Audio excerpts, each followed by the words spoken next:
అశ్వ సంవత్సరంలో కైలాస యాత్ర Shri Gayatri tours and travels 8977349696. అందరికీ నమస్కారమ్మా. ఎల్లారెడ్డి గారి కుటుంబాన్ని ఇంత గొప్పగా నేను చూస్తున్న చాలా హ్యాపీగా ఉంది. నాకు ఎప్పటి నుంచో ఉందన్నమాట ఎల్లారెడ్డి గారి కుటుంబాన్ని ఒక ఫ్రేమ్ మీదకి తీసుకురావాలి అని గతంలో నేను పనిచేసిన ఛానళ్ళలో అనుకున్నాను. కానీ ఇప్పుడు సొంతంగా నేను నా మిత్రుడు శివారాచార్య గారు ఏర్పాటు చేసిన యూటీవీ ద్వారా ఇది సాధ్యమైంది. అది కూడా దీనికి రూపకల్పన చేసింది ఆయనే అనమాట. మన వెంకటరామరెడ్డి అన్న ఆఫీస్కి వచ్చినప్పుడు సంక్రాంతి సందర్భంగా అంత కుటుంబాన్ని అంతా ఒక ఫ్రేమ్ మీదకి తీసుకొచ్చి మాట్లాడితే బాగుంటుంది అనుకున్నారు. అందరూ కూడా మాకు దానికి అంగీకారం తెలపడం ఇక్కడికి వచ్చామంటే మీతో పాటు మీ పిల్లలు మీ పిల్లల పిల్లలు అంటే ఇది మూడో తరం అంట. మొదటి తరం, రెండవ తరం, మూడవ తరం ఇక్కడ చూస్తున్నా మాకు చాలా ఆనందంగా ఉంది. మొదటిగా సీతారాం రెడ్డి అన్నతో స్టార్ట్ చేద్దాం. అన్న చెప్పండి, అసలు మీ కుటుంబం గురించి అంటే మీ నాన్నగారు భీమారెడ్డి గారు ఒక గొప్ప వ్యక్తి. అప్పుడు 1983లో ఫస్ట్ టైం ఎమ్మెల్యే అయ్యారు ఆయన.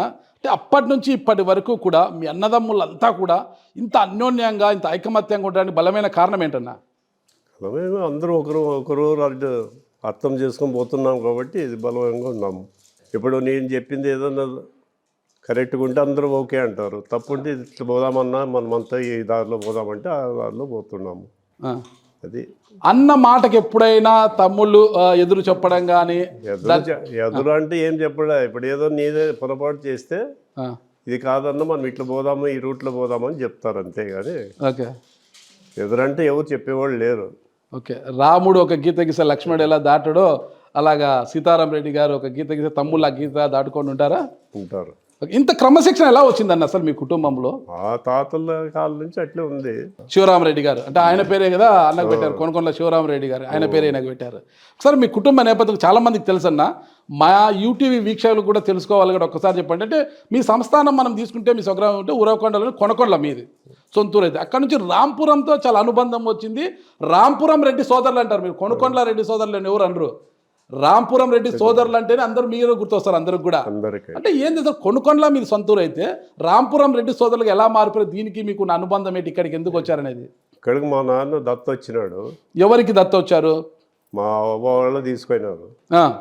మా తాత జేజో వాళ్ళు తీసుకొని ఇక్కడ వచ్చినాడు. అంటే ఇద్దరు తీసుకున్నారు. అక్కడ కర్ణాటకలో ఒక ఏరియాకి ఆయన ఉండేది ఒకటే కాబట్టి ఆయన్నే తీసుకున్నారు ఇద్దరు. మీ నాన్నగారు భీమారెడ్డి గారు అట్లే ఇక్కడ ఎక్కువ స్థిరంగా ఇక్కడ ఉండేది, కర్ణాటకలో ఉండేవాడు కాదు. ఇక్కడ నుంచి మా వాళ్ళు తిరుగుతూ ఇక్కడ కొనకొండల ఆదోని అంతా తిరుగుతూ. మీ తాత శివరామరెడ్డి గారు ఇంట్లో ఉన్నారన్నా? ఉన్నారు. అప్పటి ఇల్లు అప్పటి నుంచి ఇన్ని తరాలు, ఆ తరం నుంచి తీసుకుంటే 1, 2, 3 అప్పుడే మెడ్రాస్ నుంచి ఇంజనీర్ పిలిపించి వేయించినాడు ఇల్లు ప్లాన్. మెడ్రాస్ నుంచి ఇంజనీర్లు అప్పుడు కంబైండ్ ఇది కాబట్టి మెడ్రాస్ లో కలిసి ఉంది కాబట్టి అక్కడి నుంచి వచ్చారు. ఇంత పకడ్బందీగా ఉందన్న ఇల్లు, అసలు చక్కగా ఉంది. నాన్నగారు ఇక్కడ దత్తు వచ్చారు కాబట్టి ఇదే ఇంట్లోనే అందరూ పుట్టి పెరిగారా లేకపోతే వేరే వేరే ప్రాంతాల? అంతా ఇక్కడే పెరిగినాము, కొనకొండలో పెరిగినాము. ఇక్కడ కొనకొండలో. ఓకే అమ్మా, మీరు చెప్పండి అమ్మా. పెద్ద ఆయన సీతారాం రెడ్డి గారు సతీమణి మీరు పెద్ద కోడలు. ఇంటికి వచ్చినప్పుడు మీకు ఏం అనిపించింది? పెద్ద కోడలు, చాలా పెద్ద కుటుంబం వీళ్ళది, అంత 6 మంది అన్నదమ్ముళ్ళు, అంటే ఒక మీ మధ్య ఒక చిన్నప్పటి నుంచి వీళ్ళతోనే కలిసి ఇక్కడే నా ఎడ్యుకేషన్ వాళ్ళ దగ్గరే ఉన్నాం మేము. మేనత్త కూతురే నేను. ఓహో, మేనత్త కూతురు అంటే భీమారెడ్డి గారి చెల్లెల కూతురు, అక్క కూతురా? అక్క కూతురు. ఏం చదువుకున్నారమ్మా మీరు? నేను 10th చదివినాను. 10th? అప్పట్లో 10th అంటే గొప్ప. మీరన్నా? మీరు 10th క్లాస్. అందరూ కలిసే ఉంటా ఉండేవి. అక్కడే వాళ్ళ దగ్గరే ఉండి చదివినాను. మీకు పెద్దగా తేడా అనిపించదు? అనిపించలేదు. ఓకే, శివరామరెడ్డి అన్న వైఫ్ మీ మధ్య లేరు? మా కజనే. అసలు ఈ రోజు మీ తోడికోడలంతా ఇలా కలిసి ఉన్నారు, పాపం ఆమె మీ మధ్యలో లేరు కదా. ఎలా ఉండేది ఆవిడ మీతో? అసలు ఇట్లే ఉంటుంది ఆమె కూడా, మాతో ఇట్లే కలిసే ఉండేది, ఇంకా క్లోజ్ గా ఉండేది. ఓకే, కానీ దేవుడు చూపు చూశాడు. ఈ కుటుంబం ఎప్పుడు కూడా దైవత్వంతో మమేకమై ఉంటుందన్నమాట. ఎప్పుడు దేవుని నమ్ముతారు ఎక్కువ కూడా. అలాంటి కుటుంబంలో ఒకరు దూరం అయిపోయారు. మీకు ఇంటికి వచ్చినప్పుడు అమ్మా ఈ కుటుంబాన్ని చూసినప్పుడు మీకేమనిపించింది అసలు? ఎందుకమ్మా? గుంపు చూసి భయం అనిపించిందా? మళ్ళీ ఎలా అడ్జస్ట్ అయ్యారు? అన్ని చెప్తున్నారు ఇట్లా ఉండాలా మా ఇంట్లో ఉండాలని నేను నేర్పించాను. మా పద్ధతులు ఉన్నాయని ఫస్టే చెప్పినారు నాకు పెళ్ళి. మీ పెద్దవాళ్ళకి తెలియదు ఇంత పెద్ద కుటుంబంలో ఇస్తున్నా నా బిడ్డ ఏమైపోతుంది అంటే అనుకోలేదా? అంటే అప్పుడు అంటే అప్పుడు జాబ్ చేస్తారు కొన్ని ఉన్నాము ఏందో అంత అప్పుడు అనిపించలేదు అంత. ఎవరు ఆయన జాబ్ చేస్తారనుకున్నారు మీరు? ఆ. ఆయన జాబ్ చేస్తాడని ఎక్కడ అనిపించిందమ్మా మీకు? లా చేస్తున్నారు కదా, లా చేస్తున్నారు. లా పూర్తి చేయలేదు కదా ఆయన. చేసినా కానీ బెంగళూరులో అక్కడక్కడ ఉంటారనుకున్నాను. ఆ, తీసుకొచ్చి పల్లెటూరులో పెట్టేసారు. పల్లెటూరులో పెట్టేస్తారు. చూడమ్మా, మీ ఆశలన్నీ ఆవిరైపోయినాయి కదా అప్పట్లోనే. అయినా కుటుంబం చాలా బాగా సంతోషంతో అంతా కలిసిమెలిసి ఉంటారు. ఎప్పుడు అనిపించింది అంటే మీ ఆశలు ఆవిరైపోయాయి బెంగళూరు అని నేనేదో కలలు కనుకుంటే పల్లెటూరు తెచ్చేసాడు ఏంటి అనేది? ఫస్ట్ లో ఉన్నింది, ఆ, రాను రాను అలవాటైపోయింది. రాను అలవాటు అయిపోయింది. ఓకే అమ్మా, ఇక మీరున్నారమ్మా, మీకేమనిపించిందమ్మా ఇంటికి వచ్చినప్పుడు? ఏం లేదు, అంత బాగా కలిసిమెలిసి ఉన్నాం. మీకేం భయం కాలేదా? నాకేం భయం కాలేదు. సాయనం చూసినప్పుడు ఏం భయపడలేదు మీరు? ఇంత కలిసిమెలిసి ఉన్నారు అంటే వచ్చినట్టు అడ్జస్ట్ అయ్యారు, టైం పట్టిందమ్మా? ఏం లేదు, అయినాం, తొందరగానే అయినాం.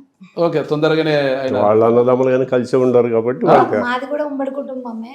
ఓకే, మా వాళ్ళు కూడా 4 ఉన్నారు కాబట్టి మాకేం పెద్ద డిఫరెన్స్ ఏమని అంతా ఒకటే, అంతా కలిసి బాగున్నాం. ఎక్కడికి వెళ్ళినా నా రూపాయికి 4 పావులు అని తెలిసిపోయింది. అంతే కదమ్మా? బాగున్నాం. ఓకే, మీరమ్మా మీకేమనిపించింది? మీరు ఎక్కడమ్మా? మాది హాస్పేరు మండలం, ఆలూరు తాలూకా. ఆలూరు తాలూకా, అంతా ఇక్కడిక్కడే. మాకేం అట్లా అనిపించలేదు, బాగుంది అంతా. మేము కూడా అదే, అంత మీరు అదే అనమాట, అంత రూపాయికి 4 పావులే. ఆమె ఒక్కటే భయపడ్డారు పాపం, ఆమె కళలన్నీ కూడా ఆయన ఆమె చేసేసారు.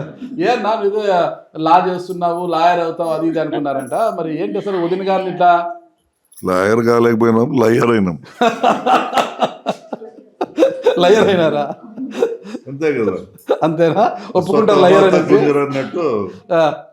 యాక్చువల్ గా బెంగళూరులో ఉండాలని అనుకున్నాము, అప్పుడు మైసూర్లోనా అనే ఒక ఆలోచన ఉండింది. అప్పుడు విక్రాంత్ టైర్స్ ఉంది కదా, టైర్స్ దీంట్లో ఒక యాన్సిలరీ యూనిట్ ప్లాన్ చేసినాం మేము.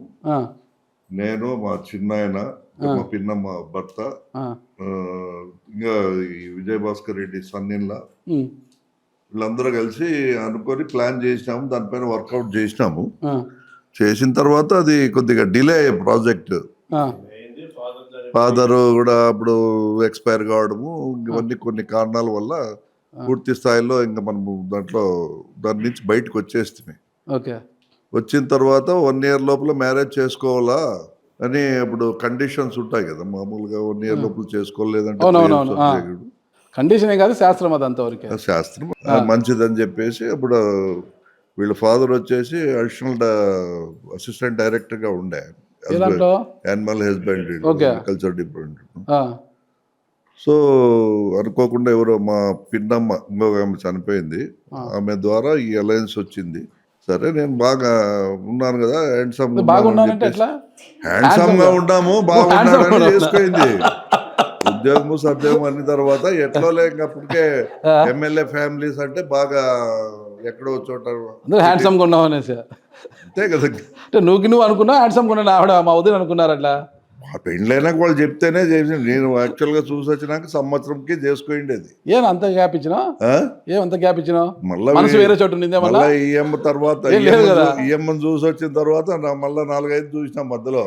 బా, చాలా గొప్ప తర్వాత పెండింగ్ పెట్టినట్టు రిజర్వ్ లో. వాళ్ళు పెండింగ్, మన కోసం వెయిటింగ్. మీరు పెండింగ్ పెట్టారు అంటున్నా? మనం పెండింగ్ పెట్టినాం, వాళ్ళు వెయిటింగే. అంతే, వాళ్ళు ఊరికి చెప్పి పంపిస్తా ఉంటే ఇంకేదో చెప్పి సరేలే కానిచ్చేయండి, ఇంక టైం కూడా అయిపోతా ఉంది, ఇంక 9 years అన్నీ చేసి సరే.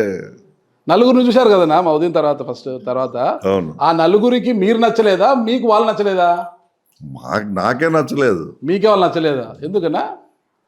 అంతే, ఆ 4 నచ్చలేదు, మా వదిన గారు ఎందుకు నచ్చారు? Marriages are made in heaven అవన్నీ వద్దన్నా, ఆ 4 నచ్చలేదు అంటే కొన్ని ఫ్యామిలీస్ బ్యాక్గ్రౌండ్స్ ఇవన్నీ చూస్తాం కదా, అప్పట్లో మనం ఎక్కువ చూసేవాళ్ళు ఇట్లాంటివన్నీ. వాళ్ళ నాన్న ఒక ప్రభుత్వ అధికారి అంతవరకే, మీలాంటి ఫ్యామిలీ కాదు, రాజకీయ ఫ్యామిలీ కాదు, బాగా పల్చాగా ఉండే. మనమేమో సిటీలో అంతా చూసినాము, ఈ ఫాదర్ వదిన గారు సల్పాగా ఉన్నారు అప్పుడు, బాగా సన్నగా ఉండ్రి. సరే, మీరు కూడా సన్నగా ఉంటారా? నేను కూడా బాగా సన్నగానే ఉంటుంది, పర్వాలేదు. ఇప్పుడు వదిన గారు లావు అయినారు, బాధపడుతున్నారు ఏంటి? ఏం లేదు,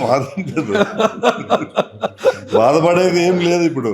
ఓకే ఎందుకంటే మేము కూడా అప్పుడు ఉండే పొజిషన్కి ఇప్పటికి ఏజ్ ఫ్యాక్టర్ కదా, ఆటోమేటిక్గా పెరుగుతూ ఉంటాము. Okay so what ever it maybe, వాళ్ళ ఫాదర్ మంచి జెంటిల్మెన్, ఓకే అంటే మంచి ఆఫీసరు, సో మంచి ఫ్యామిలీ అని అందరూ చెప్తే విని అప్పుడు ఫైనల్గా ఈ డిసిషన్ తీసుకోవడం. ఇది చిన్న బలంగా ఇచ్చిన కట్నం అంతా కట్న కానుక మేము కట్నాలు ఆశించలేదు, వాళ్ళు ఇచ్చింది వాళ్ళకి. ఎంత ఇచ్చారండి? అప్పుడు 60,000 ఎంత ఇచ్చింటే అంత అంటావా? అప్పుడు ఎంత 60,000 వాళ్ళ బట్టలకి పరిచయం, వాళ్ళకి బంగారు వాళ్ళకి వచ్చింది పెట్టుకున్నారు.